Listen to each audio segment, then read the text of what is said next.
got the go-ahead to begin, so let's do that. We have a lot of musical guests today, in addition to our core team. So, good morning. Hello. Good morning. Good morning. Hi. Good morning. Hi. Shall we? Yes. Okay, let's do it. Let's stand up and get some music going. 1, 2, 3. Oops. 1, 2, 3, 4. 1, 2, 3, 4.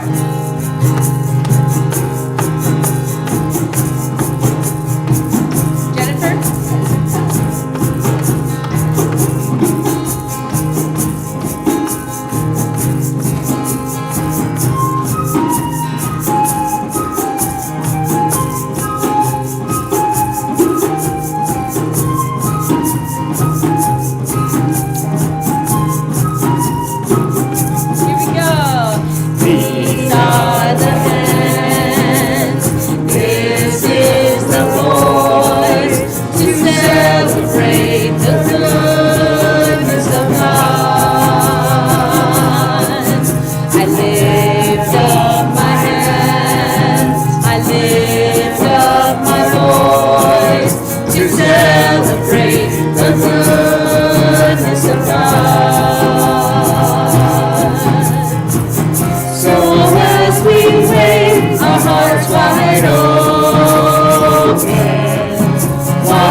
I don't know about anybody else, but thank you, music team. You certainly lifted me up this morning. Good morning. Good morning. How wonderful to see you. Where does it go? Here we are, the last Sunday in September. And we are into a new season, the season of fall, the season of autumn. And soon we will be graced with color like only God can do. Well, that, along with the smiles that you offer when I greet you on Sunday, that does it too. So welcome, everybody. I also want to welcome those of you who are tuned in on our YouTube channel this morning. It is so neat to have you with us. We really wish you could be here with us in our spiritual home, but we embrace your loving energy through whatever the YouTube channel might provide for us. Let me take a moment to remind everybody, please silence your cell phones, so that we can go through the service without interruptions. And I want to ask, do we have any first-time visitors here this morning? Anybody here for the first time?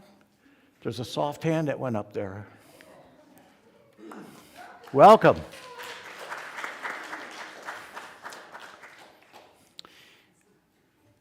We thank you for being with us. You honor us with your presence. If you have anything at all that you have a question about, just ask anybody in the congregation. Even if they don't know, they'll make something up, so you'll be okay. No, and I am also available to you if you would like to ask any questions of me. And I also invite you to join us for hospitality after the service downstairs. And if you are okay with it, there's a guest sign-up book out on the table, and we certainly invite you to share with us a little bit who you are. We promise you will not get inundated with all kinds of emails day in and day out. So again, thank you for being with us. And with that, I'm not missing anything, right? Birthday Sunday's next week because I have a tendency to lose track. Okay. So with that, I want to invite Pamela to please come forward and share with us today's daily word reading.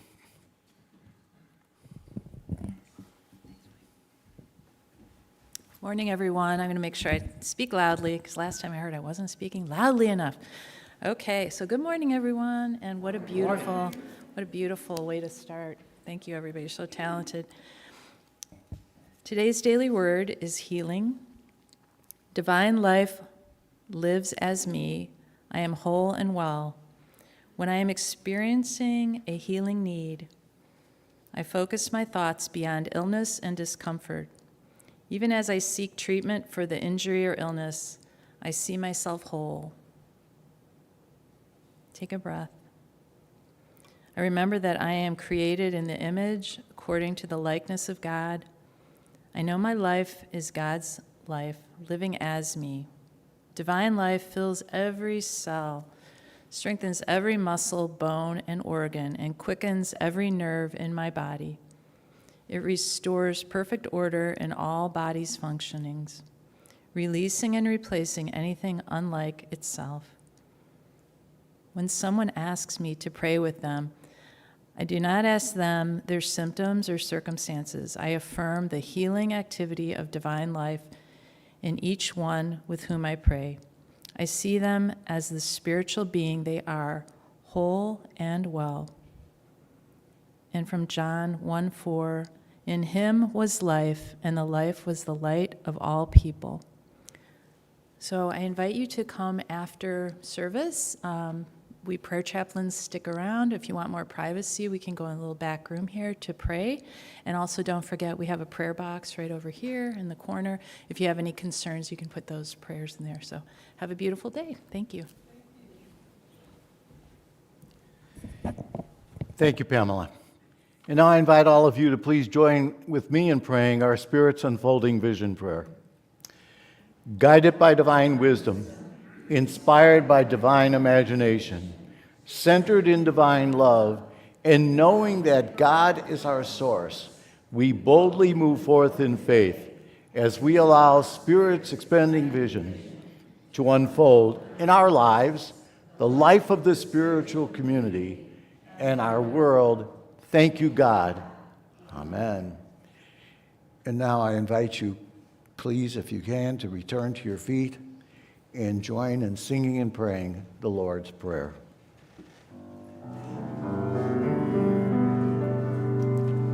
Our Father, which art in heaven, hallowed be thy name. Thy kingdom come, thy will be done in earth as it is in heaven. Give us this day our daily bread, and forgive us our debts as we forgive our debtors. Lead us not into temptation, but deliver us from evil. For thine is the kingdom, the power, and the glory forever.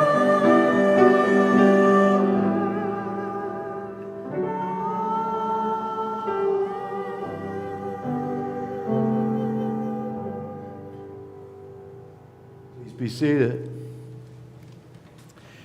Now it's time for us to bless our children. So I invite our children and their sponsors to please come forth so that we may do that.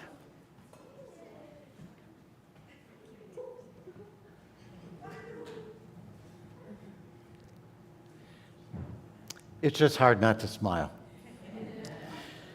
Join me. We love you, we bless you, we appreciate you, and we behold the Christ in you and know that you are empowered to do great things.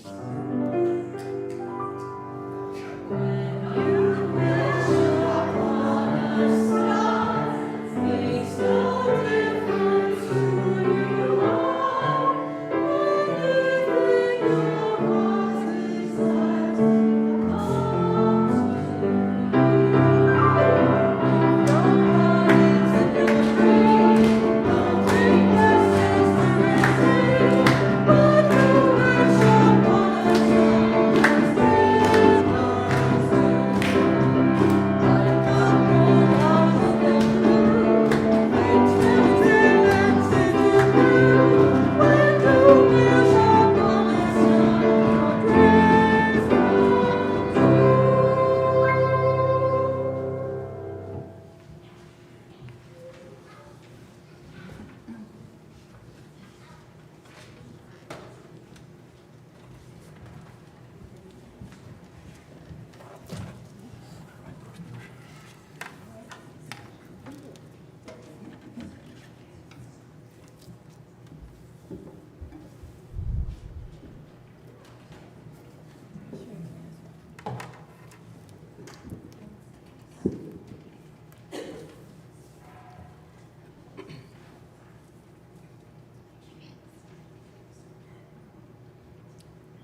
rest in the meadows of faithfulness and love. I walk by the quiet waters of peace.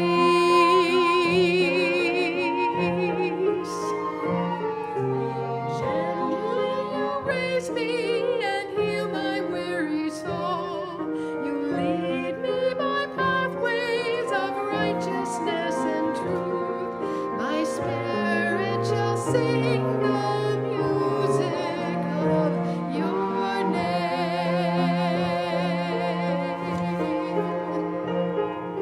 Shepherd me, O God, beyond my wants, beyond my fears, from death into life.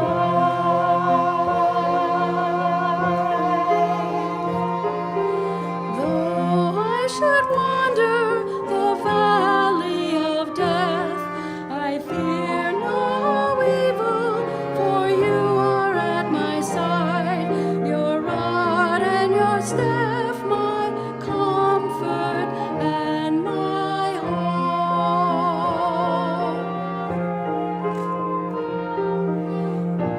You have set me a banquet of love in the face of hatred,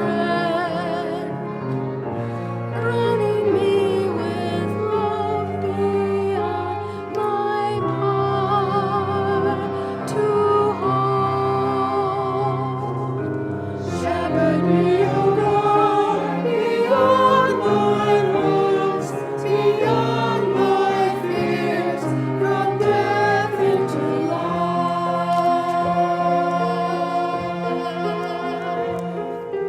Surely your kindness and mercy follow me all the days of my life. I will dwell in the house of my God forevermore.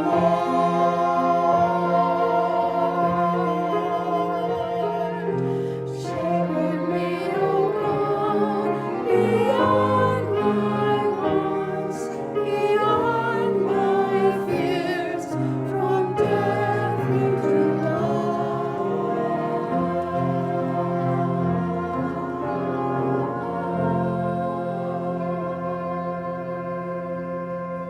Yeah.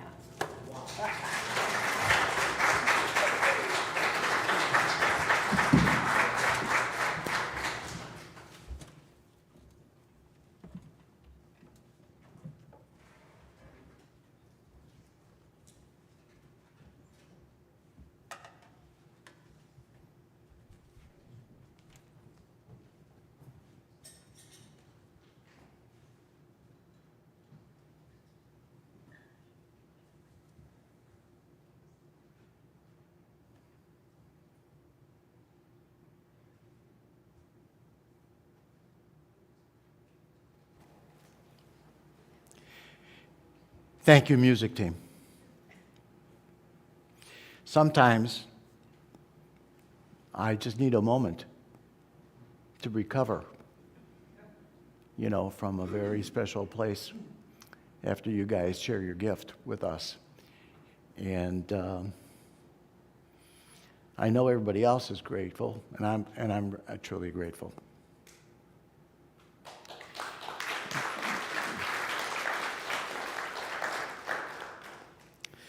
Well, nothing to get me out of that place like a stupid story.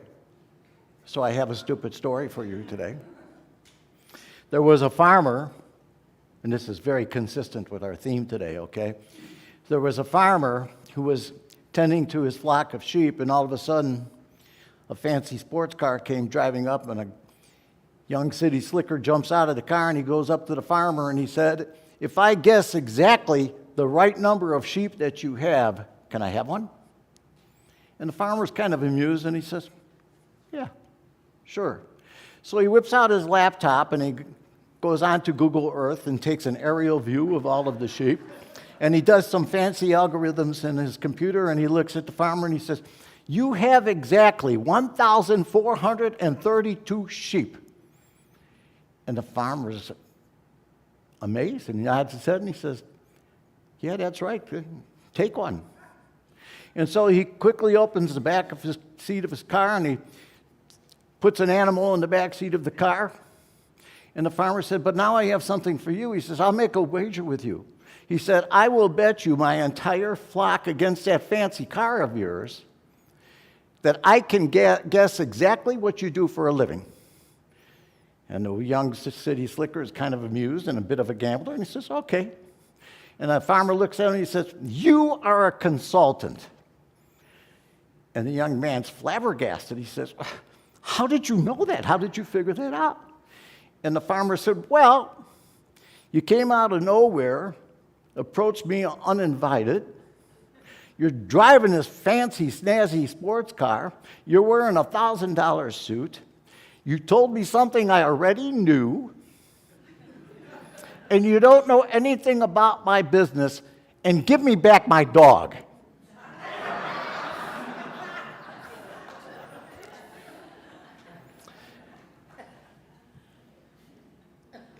Over the course of time, it doesn't take a genius to figure out there's a couple of common threads that are part and parcel of all of my talks, all of my messages.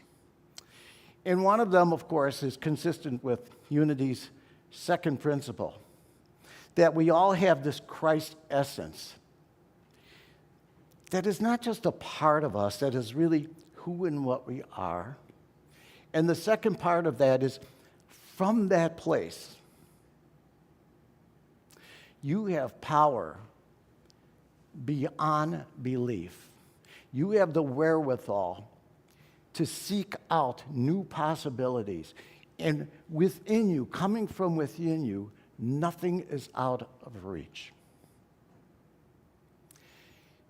Today, I just want to twist it a little bit, okay?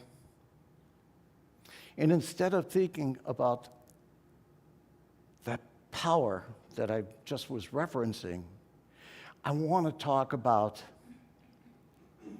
the power of the lost sheep. I want to talk about the power of your weakness. And I want to talk about the power that maybe once was and somehow got swallowed up. And in order to do this, I have to talk about the parable of the lost sheep. You know, and it's really kind of fascinating. This parable appears in 2 of the 4 Gospels. It's in the Gospel of Luke, and it's in the Gospel of Matthew. And if you were to ever open a Bible and take a look at these 2 parables, you'll see there's a very, very, very marked difference between the 2. In the Gospel of Luke, Jesus tells the parable of the lost sheep in response to the Pharisees and the scribes criticizing him for hanging out with, in their words, tax collectors and sinners. Don't you love that those are grouped together, by the way? Tax collectors and sinners. And not only just hanging out with them, you're sitting down and having food with them. You're dining with them. And in the culture of that time, boy, was that a no-no. And in response to this, Jesus said, who among you, if you had 100 sheep and one became lost, wouldn't leave the 99 and go out and find the one that is lost? And he said, and in finding the one that is lost, heaven will rejoice more in the sinner who has repented than over the 99 who did not need repentance. Well, I look at that particular version and I kind of identify with it as, you know, that's the guilt-inspired version of the lost sheep. Because maybe you're flawed, but, you know, in Unity, we really don't like that word sinner all that much. We try to emphasize a more or more positive aspect. But there's really nothing wrong with this gospel version, especially if we apply, unity think to it. And so that, the simple metaphysics here is that the sheep represent thought. And if we have even a single thought that is error thinking or something that's old and worn out and no longer applies to us, that in order to arrive at that certain wholeness that is consistent with the Christ essence within, we have to go after that thought and not just leave it be astray. The Matthew version is very, very different. In the Gospel of Matthew, Jesus tells us the same parable basically, of the lost sheep. But he tells it not in response to criticism that is leveled at him. He tells it on the heels of the apostles sitting around, pumping their fists and pounding their chests about which one of them is going to be the greatest in the kingdom. And Jesus tells them, in effect, you're missing the point. What you really, really need to get into the kingdom, to be part of the kingdom, to live a life of fullness in the kingdom, you have to have the gentleness, the softness, the innocence of a child. And he goes on to issue a couple of warnings. Woe be it to anybody that leads a child away from this innocence. And even in one translation that I read, woe be it to anybody who despises the child. Very, very different approach. And then he goes on to tell the parable. And he asks basically the same question. Who among you, if you had 100 sheep and all of a sudden one became lost, who among you would not go after the one? And you would rejoice in such a way that would be more powerful in recovering that lost child, that lost sheep, if you will, than in celebrating the 99 who had stayed put.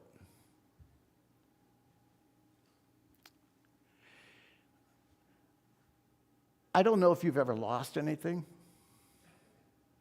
of value. I don't know if you're a parent, if you ever had that experience. You're going down the aisles of the supermarket and trying to decide, do I get 2 cans of tomato soup and 1 chicken noodle, or do I get 2 chicken noodle and 1 can of tomato soup, and all of a sudden you look down and your kid's gone. And your heart skips a beat, your heart's in your throat. You leave the cart right where it is in the aisle, and you go scurrying all over the store looking for the child. And you finally breathe that sigh of relief when you find him or her, and you might, don't do that to mommy. All that he or she did was explore a little bit. I don't know if you've ever had the experience where you lost something of value in your house and you just, really significant. And I will share with you at least 5 or 6 times in my life, I have spent time on the floor of the garage rummaging through garbage out of fear that I may have thrown away something that I really needed, something of value. I know one time it was my passport. I think on another occasion, Susan and I did this together as a joint program, looking for a lost key fob to our car. Am I right, Suze? Okay. And one time I actually did it looking for an envelope in which I had cold, hard cash.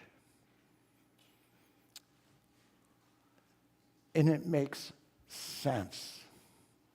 It makes sense that at least for a time, everything else falls to the wayside as you go after whatever it is. And it doesn't mean that things are unimportant. Those things are unimportant. But your thrill, your rejoice, comes in the recovery of those things. So these two stories, they give you a choice. They give you a choice of how you want to approach yourself. So if you regard yourself, consistent with the Gospel of Luke, as somebody who's flawed, that somebody who has, I really have all kinds of issues in my life, or if you want to use the word that we don't like to use in unity, that's okay too. If I am a sinner, because most of the people I know in my life have laid claim to that, I'm a sinner. And sometimes even take it to the place, I'm not only a sinner, I'm no good. You can do that. That's okay. It really is. And then understanding what comes with that, you have a choice. You could live with that, or you could come down, kind of the unity path and start to work on it and have to go through the laborious work of changing things one thought at a time, which isn't just about changing things. We all know it's about letting go of a whole lot in our lives. Or you could come from a softer place that's offered in the text according to Matthew. And you could go to a place of trying to recover that inner child in you that is lost.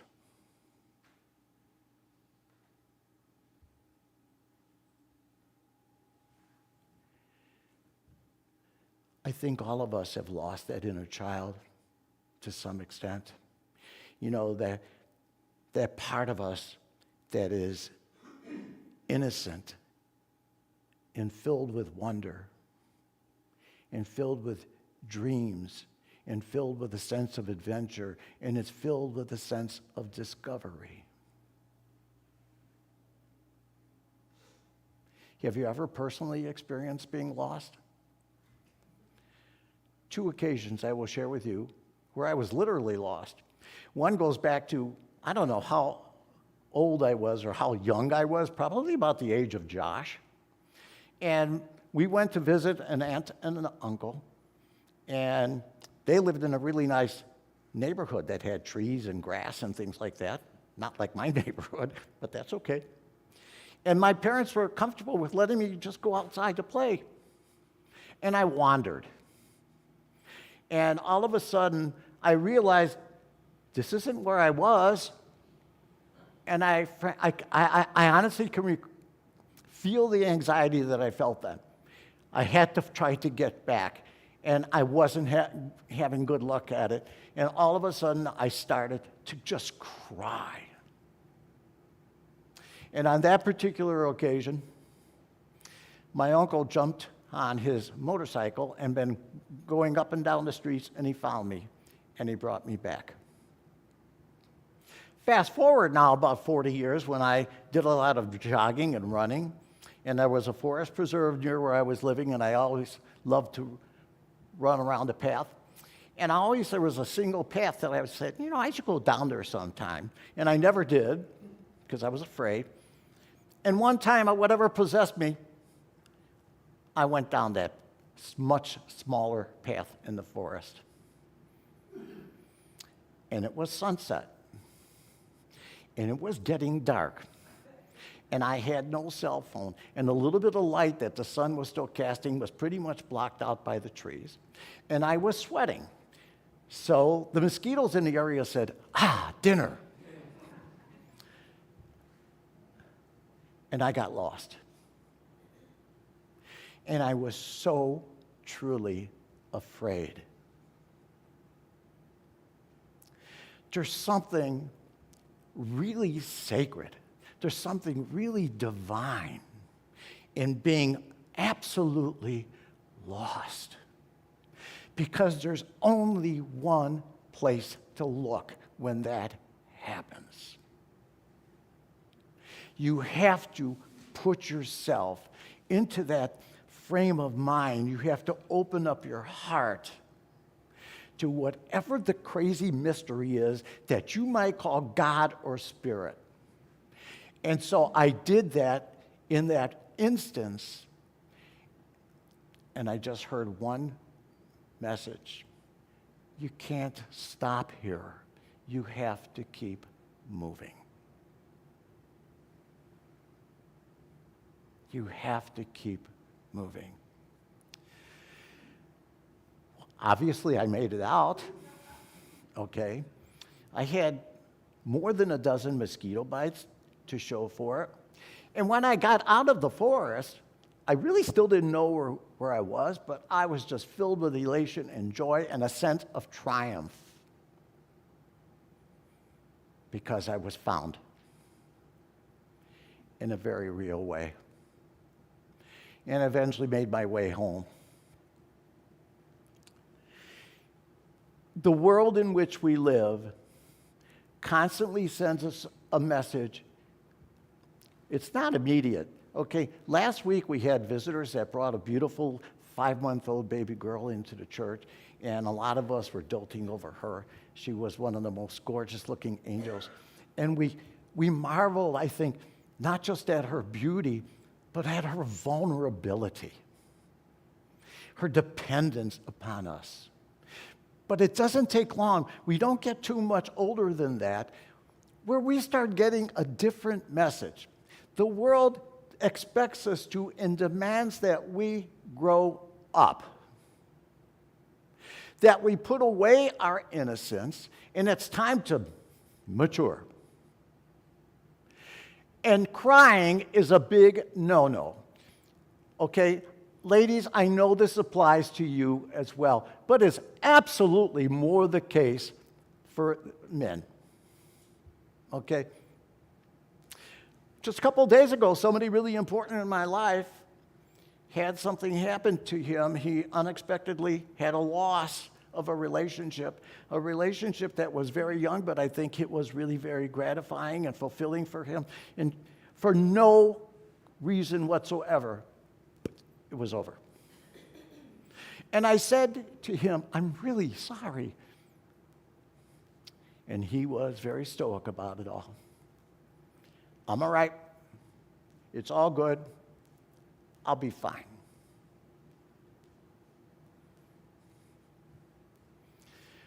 The world expects us to behave that way. The world expects us to put on that tough skin. It's absolutely true. And most of the time, that expectation comes from a place of love. Because after what, it's a jungle out there. People don't like each other out there. People hurt each other out there. And you got to be tough if you're going to endure and get through it. I understand the message. But I want you to also understand today the price that we pay in saying goodbye to that innocent part of who and what we are. Years ago, I was teaching a class right here. It was a 6-week class, and there was one person that was there the first week, and then she was not there for the next 5 weeks. And I saw her later, and I said, where have you been? We missed you. And the response I got was, I have a consciousness that is much higher and greater than the other people in the class, and I did not want to be pulled down. It's absolutely true. And there are times in our lives where we do outgrow a situation. And it is possible to outgrow a relationship. And it's better than maybe to make an exit, a prayerful exit, rather than remain in that situation. But there's a danger when we grow. And the danger is that if we're not careful, we can outgrow ourselves.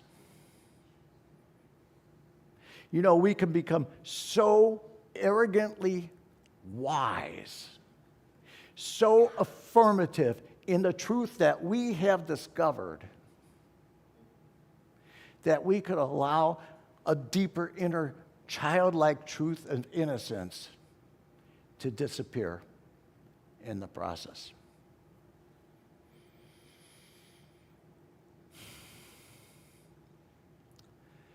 Let's talk about Jesus for just a bit. I don't know how everybody seated here today thinks of that biblical person of Jesus. And some of you, maybe coming from staunch Catholic or traditional backgrounds, may regard the person of Jesus as Savior.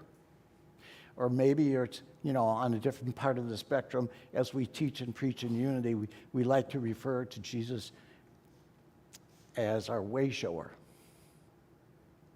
And by the way, I came across a quote by Alan Cohen, one of my favorite authors, and this is just to interject here, who said, Jesus isn't interested in followers. What Jesus wants is peers. It's a very powerful, very, very powerful quote. But whatever your picture is of Jesus, you probably have a perspective that the person of Jesus was a man of incredible strength. I mean, this was somebody who was always one step ahead of the Pharisees and the scribes. This is somebody who stood in defiance to Pilate, who really literally had control over whether or not he was going to live or die. And we have, this perspective that he was this miracle worker. If you ever really, really, really read the gospel stories, and again, I encourage you to do this, not just read them like you might breeze through a novel because you get the gist of a paragraph and the details are insignificant, but if you really, really look at them, so much of the power of Jesus came from his softness. We're talking about somebody that coming upon the scene after the death of Lazarus was so overwhelmed by the grief of everybody who was in mourning that he sat down on a rock and he wept. All of this before issuing any kind of a command, Lazarus, come forth. As a minister, I'm frequently asked, where's your church? What's it called? What's it like? And my typical go-to answer is, and by the way, I suggest you use this. I say, you know that part in the Bible, the scriptures, about how we are made in the image and likeness of God? And they'll say, yes. And I just say, we take that really seriously. I mean, we really, really take that seriously. And then I expound from there and I say, unity is all about practical Christianity. That it's not just a place to come on Sunday. That the principles are such that if you really, really want to be in a better place, not just on Sunday mornings, if you didn't want to just feel better, but if you really wanted to be better, we subscribe to the notion that regardless of where you are, you can change your life one thought at a time. But I recently had somebody, a man, who asked me the question, but he used different words. He didn't say, what is unity like? What is your church like? He said, this whole thing about unity, if I were to go, what's in it for me? And I thought about it for a second, and I said, a softer heart. A softer heart. The kind of a heart, the sensitive, kind, loving heart that child, the lost sheep within us, is all about.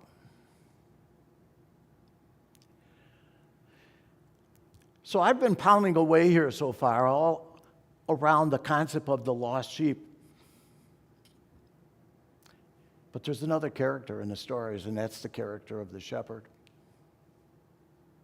And you could race ahead a little bit, and that's okay, because it is.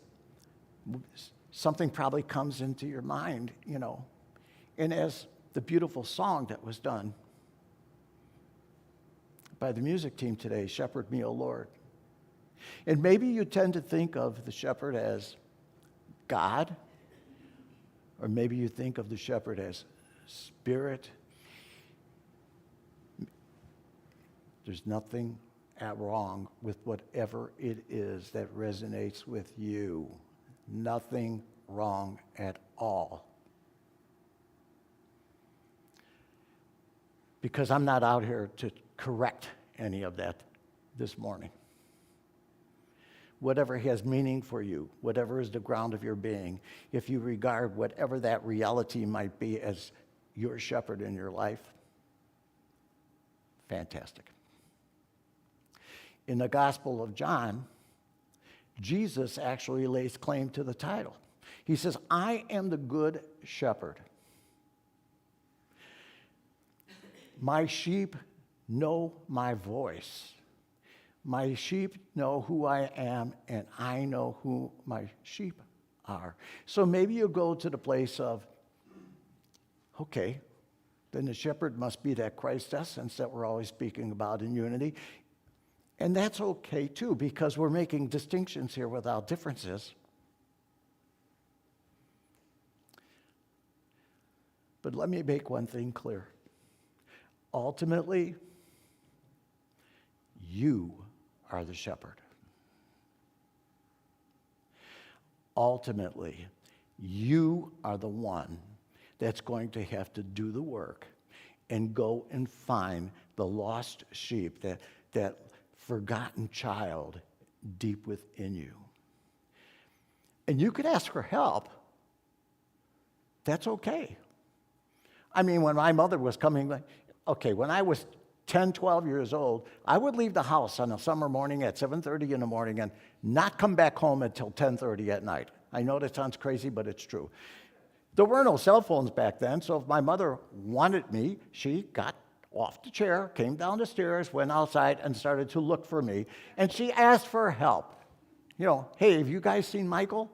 Well, yeah, he was in. Okay, then she goes to the next corner.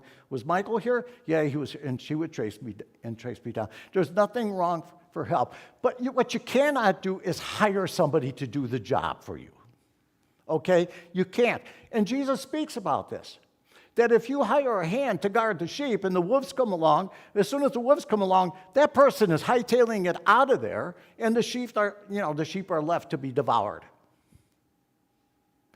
You have the responsibility of finding the lost sheep within you. I am telling you that regardless of the hurt that you have experienced, regardless of the messages that you have been told about appraising you and valuing your worth and telling you maybe that you don't measure up, you and you alone, okay, you maybe with some help, like from our prayer chaplains here, okay, you have the wherewithal to return home an important part of you that maybe has been missing for far too long. The Lord is my shepherd. I shall not want. If you want to know where this shepherd is, take a look in the mirror. He, she is very present, is so close at hand that it's really, really, really easy to look beyond him and her to look beyond yourself. And if you find that child, if you find that lost sheep deep down inside of you, you will absolutely have reasons to celebrate and jump for joy beyond everything in your life that is stable.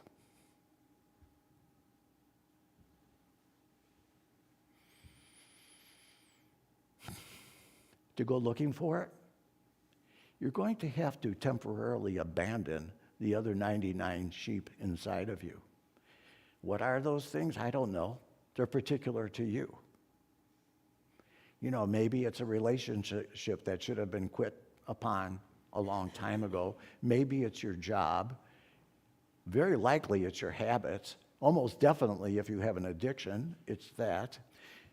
Or maybe it's just ways of thought that you've been practicing for years after years after years. And they're you're protecting them at the cost of not going out and finding the real you deep down inside.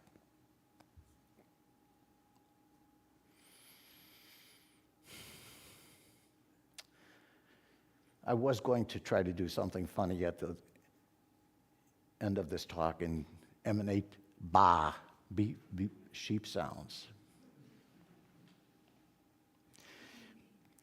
But maybe it isn't so ridiculous. You know, the kids play this game, Marco Polo, in order to find somebody in a pool of water. One yells out, the person seeking says Marco, and everybody else says Polo, and you move in the direction of the sound. Maybe it makes some sense to let loose with a few bars. It'll be fine. It'll work. As long as you understand that when you do that, you are entering into that realm of prayer. And speaking about entering into the realm of prayer, it's very appropriate for us to do that right now. Let's take it to meditation.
Join me now in prayer. I invite you just to really, really just relax and feel the support of the chair in which you're sitting, and plant your feet on the ground, and you understand that in spirit you are always standing on the ground. You are always occupying very, very sacred space. And you build now an understanding that we are in a very, very safe place, that we can open ourselves up, allow ourselves to go deep within and take a big, big, deep breath and let it out and follow that up with another one. And if you're having trouble moving into the silence, let your breathing be the song that you sing softly, gently. Move along that journey about 18 inches from your head down into your hearts.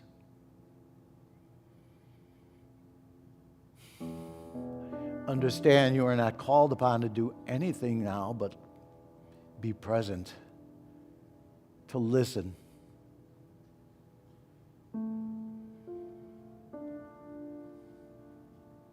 We put together a safe place, a safe experience, so that we could truly experience a sacred place. A place that is no further than it is within our own hearts, our own souls. A place that is never out of reach. A place that knows not the meaning of the word separation. A place where there is only oneness.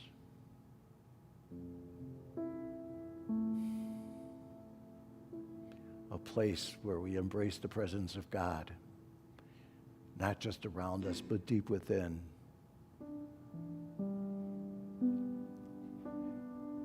And we listen. We simply listen. We go deeper and we listen.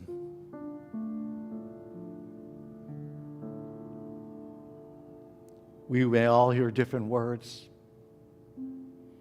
but they all speak to the same reality, that Christ light, that Christ essence,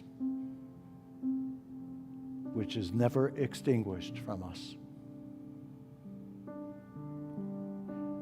And so now I invite you just to go to that place and do that very thing. Listen in some moments of silence.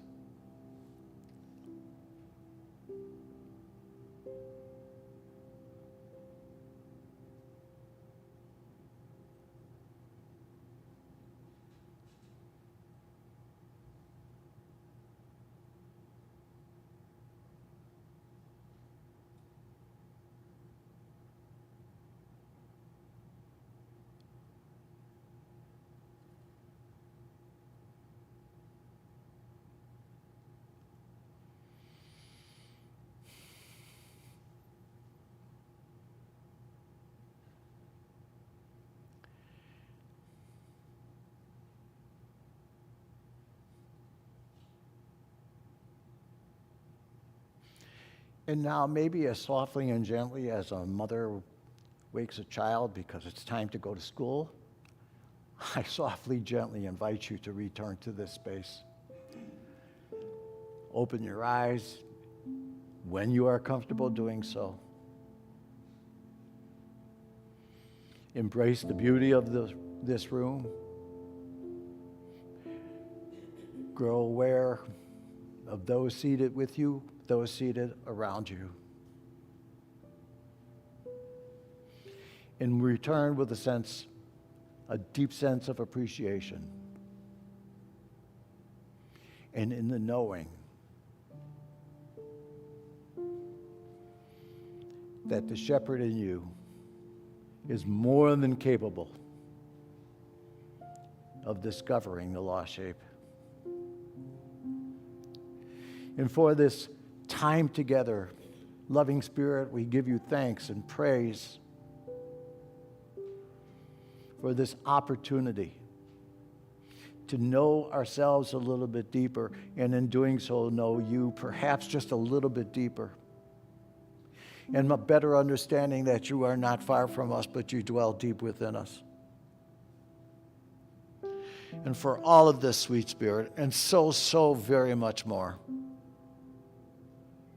we say thank you, God. And so it is. Amen.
And now it's time for a love offering.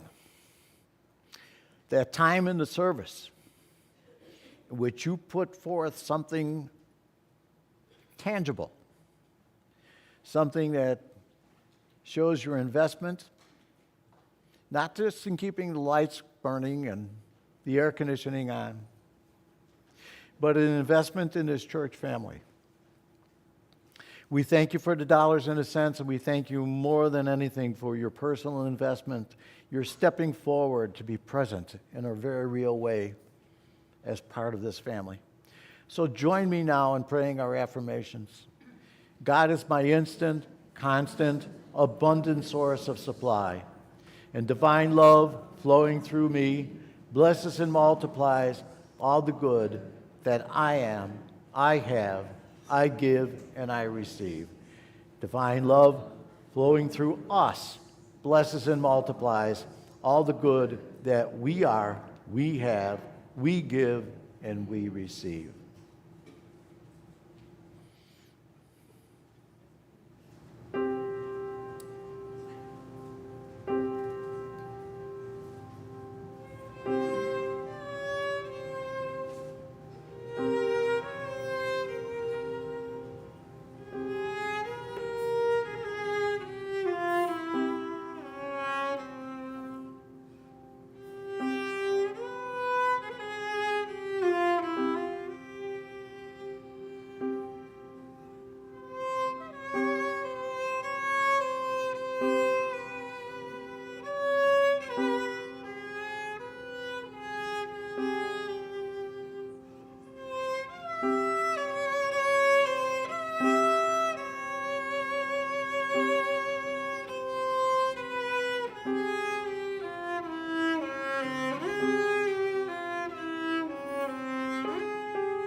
Time for some announcements. Da-da-da-da-da. Next Sunday is our intergenerational service titled Lean on Me. Come and enjoy the youth performing a skit that will focus on one of the miracles of Jesus, of course, along with uplifting music. We will look forward to seeing you at this special service. Next Sunday is also Soup Sunday. Sign up in the dining room to bring your yummy soup to share. This time, Alex is the man you need to contact if you need more details. Bob will not be with us next week. We are having a paint party on October 6th. We supply the materials. You bring your own munchies, drinks, friends, and creativity. You will come home with a beautiful canvas that was expertly guided by an instructor. It will be here before you know it, so stop by the sign-up table to register. We are offering a Welcome to Unity class in October. It's a great way to learn about Unity teachings. If you would like to become a member of the church, or if you would just like information about what being a member means, please sign up for the class. There's no obligation to join the church after having taken the class. Our next fun event is a paddle boat cruise. Stop by the table outside the conference room to sign up for this really fun evening of sing-alongs and friends. I'm going to invite Kathleen up here in just a second, but before we do, I have one announcement that is not on the sheet. One of our church family is in need of some help, okay? And she gave me permission to use her name, Liz Hawthorne. She has been forced to move from her apartment. She is trying to make arrangements to find a new home. She had an estate sale to clean out her possessions over this weekend. And this week, she may be in need of somebody to do a little bit of work. Maybe find a van or a U-Haul truck or something, and if a couple or three of you are able-bodied enough to help move stuff from there to storage or wherever Liz needs it to go, that would be appreciated. And you should see me after the service, and I will help you put that connection together. But this is a case of one of our family needing some assistance. Kathleen, aren't you doing an announcement here?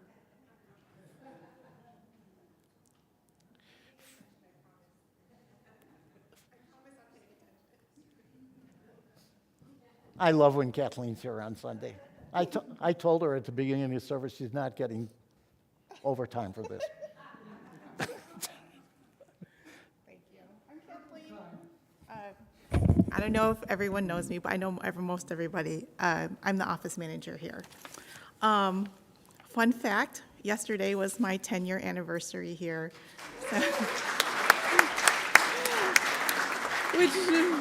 Thank you so much for letting me serve you for the last 10 years. I'm so appreciative. Not only am I the business manager here, I'm also the landscape chair. And I actually drove here today specifically to thank our watering crew this summer. There's a group of people that we planted all this stuff, and they came every day, and it was a hot summer. And they came and they watered the grounds. And as you saw, petunias were spectacular under the limelight, hydrangeas that greeted you at the door. It was just I just wanted to thank our landscaping team, not only the watering crew, but the landscaping team that does all the weeding and everything. It's a lot of work. It's incredibly fulfilling. Please come join us on the next landscaping day. It's just something that you would really enjoy because it really helps our church. Okay, let's do the fun stuff. Because of our watering team, we were able to grow 3 large pumpkins, as you saw. Reverend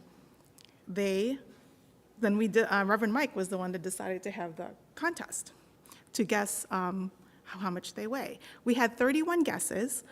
$155 was collected, and the winner will get $77.50. But before we get to that, I wanted to do some fun facts about these pumpkins. If the vines had not died, they would have grown to 200 pounds. but they died, and we only got those, but I'm still appreciative for what we have. So the 3 pumpkins, you'll be really surprised to hear the weights. The smallest pumpkin was 21 pounds. The next pumpkin was 22 pounds. And the biggest pumpkin was 35 pounds, giving us a total weight of 78 pounds. Now, we had, it doesn't matter if you were above or below, but the closest person that got it, who was guessing in the 7-pound range, was Dave Rollison. So congratulations, Dave.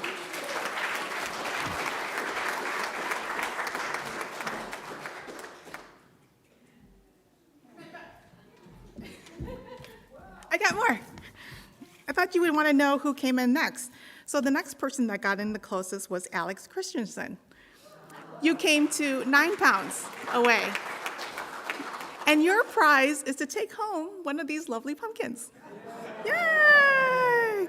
Okay, and I was going to divide the other pumpkins, but we actually had 2 people, and Joey Nelson and Wendy Gruen, you got to 12 pounds. So unless you want to divide a pumpkin, okay? And then there was 4 people that were 13 pounds away, 13 pounds over and 13 pounds under. That was Judy DeVoe, Warren Wakerlin. What was that? Oh, 3 people. And Reverend Jan. You were all 13 pounds away. So congratulations to Dave and Alex. And thank you for watering my pumpkins. Next year, I'm buying seeds that would grow potentially up to 1,000 pounds. If the vine doesn't die. So, thank you.